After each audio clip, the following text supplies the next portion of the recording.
Oi, gente. Como sempre, eu vou falando, meu patrocinador Origem Eventos. Eu sou Renato Leão, do canal Vasco 68.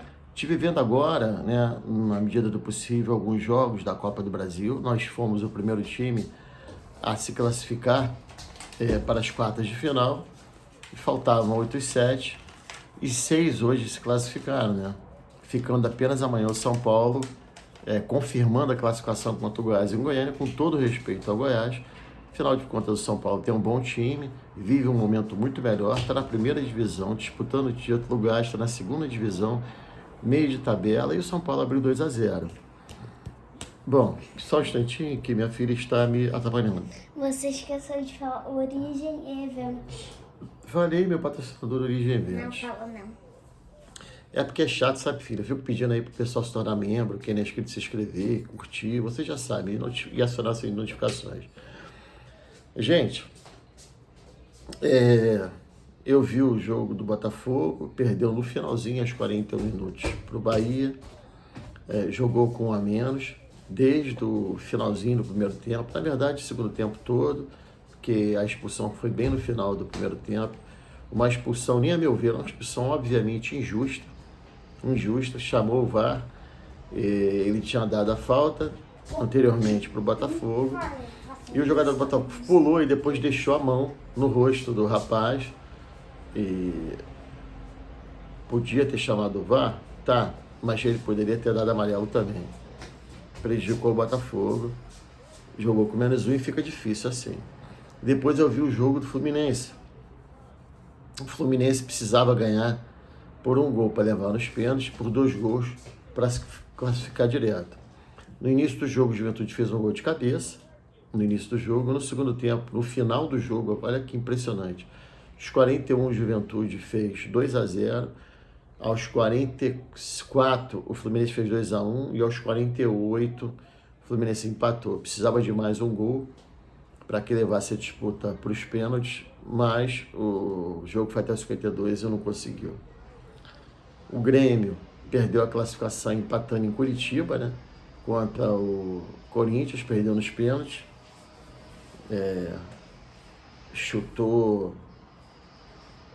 Perdeu uma porrada de pênalti ali. Chutou 2 para fora e um goleiro segurou. Engraçado, né? Porque com o Vasco tudo pode, né?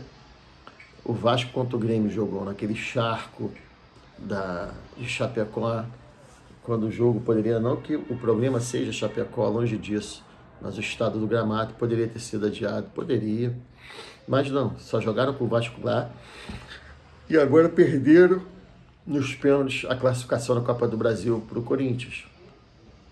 Parece castigo.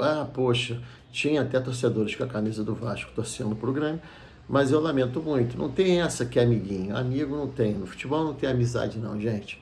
Você pode ter uma simpatia por torcedores de outro time, para ter aquela boa convivência. Agora, na hora lá de disputar no campo, o Grêmio não pensou nisso quando nos colocou para jogar naquele charco, né?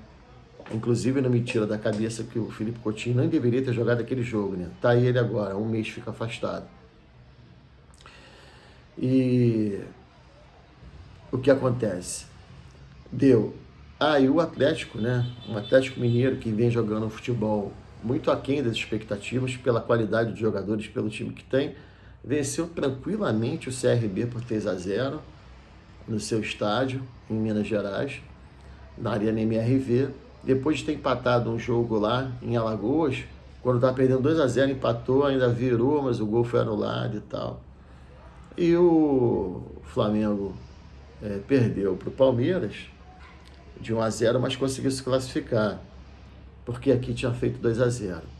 Eu não vi o primeiro jogo, o segundo jogo eu também não vi, até porque eu estava vendo o primeiro jogo do Botafogo, depois emendei com o do Fluminense, e o do Flamengo era na Amazon Prime, né? Para quem assina uma porrada de TV por assinatura aí, de streaming, não ia assinar mais uma. Pelo que eu li na mídia,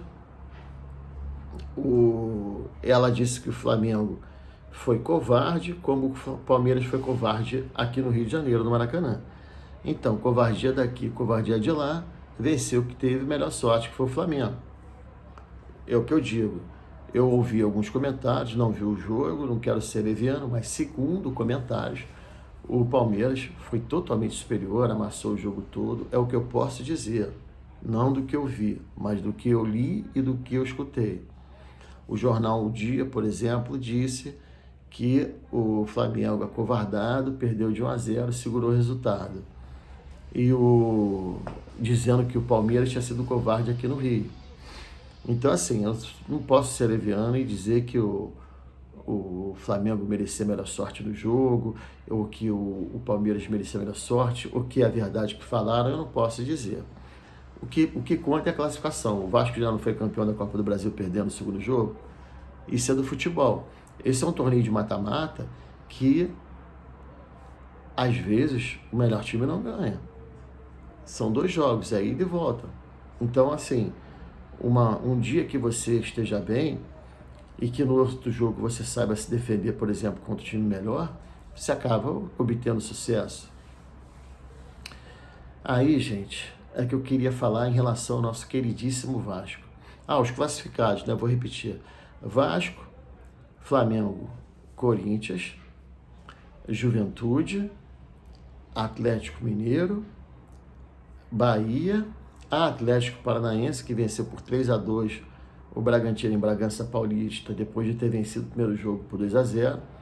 E, com todo respeito ao Goiás, o jogo que falta provavelmente deve dar São Paulo. É lógico, né, que teoricamente, se pode se dizer isso, teoricamente é melhor pegar o Juventude, mas vocês veem, né, o Atlético Mineiro pegou o CRB, teoricamente seria o mais fraco. O Vasco pegou o Atlético Goianiense, teoricamente seria o segundo mais fraco. O Vasco empatou lá, tomando um sufoco. O CRB deu um sufoco no Atlético Mineiro. E o terceiro mais fácil, que seria o adversário do Fluminense, o Juventude. O Fluminense não se classificou. Atual campeão da Libertadores, um time cheio de estrelas, mas parece realmente que está cansado. Infelizmente, porque eu não torço para que pela tristeza de ninguém, mas o menino lá, o Marcelo, né, que já está com 37 anos, ele entrou, impressionante, ele entrou aos 10 minutos, aos 11, ele se lesionou num chute que ele deu em gol. O goleiro até jogou para escanteio. Na verdade, ele só teve útil no campo por 1 minuto e 40. Depois ele foi substituído, então ele ficou 5 minutos no campo, esperando a substituição. Provavelmente, ele não vai nem fazer o banco contra o Vasco, no sábado, né? Que aí eu queria dizer, engraçado, né? O Vasco joga no Lamaçal, o Vasco joga em qualquer charco, né? E nós, sendo o único time que tem seu estádio próprio, a gente não pode jogar contra o Fluminense, quando na verdade com 20 mil, que é o que o JEP libera de torcida, a gente teria direito a 18 ingressos e eles a 2 mil, porque foi assim no primeiro turno do Maracanã.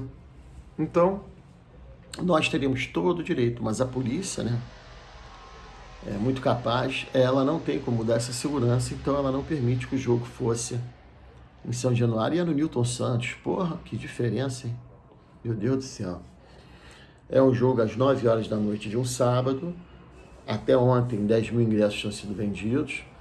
Obviamente, né, só vai ter torcedores do Vasco, por vários motivos, né? A torcida é infinitamente superior à do Fluminense, porque só são 10% destinados a eles.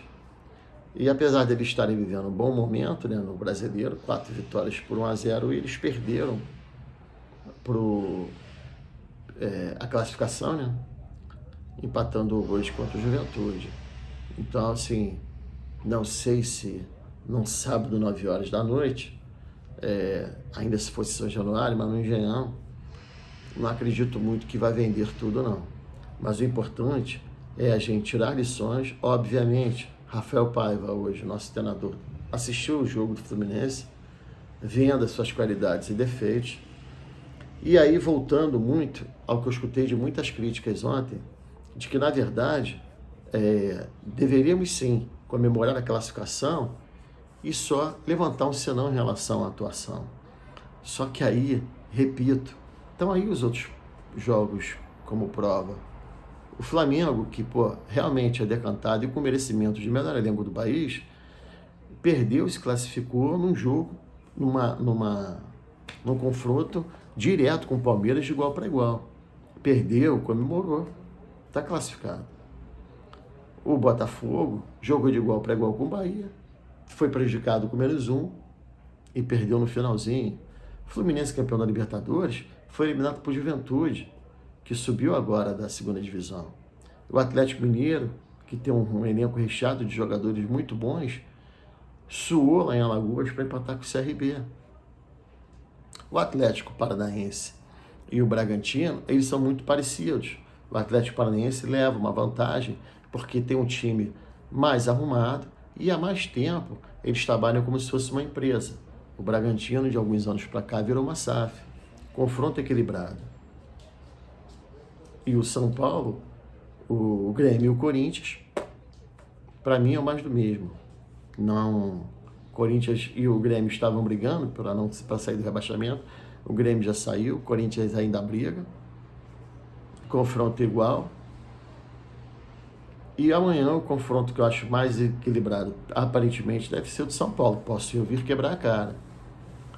Então, gente, eu digo aqui para vocês, é lógico que a probabilidade de um time melhor, com um elenco maior, ele vai ter mais sucesso, vai ter melhores chances de não só ganhar o jogo, como um campeonato, um torneio, seja lá o que for.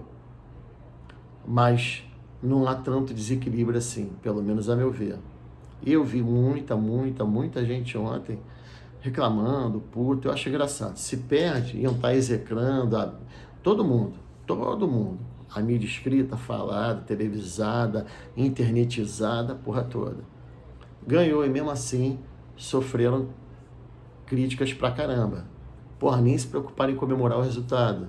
Nem de aplaudir aqueles torcedores que lá estavam ontem em São Januário. Repito, é a gente olhar os erros. Inclusive, criticaram até que o Sforza foi liberado, ele volta amanhã. Quer dizer, hoje, né? Não sei se já passou de meia-noite. Ele volta porque ele foi ver o nascimento da filha, gente. Aí disseram que é um absurdo. Vem, olha só. Se o Michael e o Pelé não comprometerem nada, ao contrário, foram muito bem no jogo de ontem. Foram muito bem. E aí, agora, o Sforza virou a última bolacha do pacote.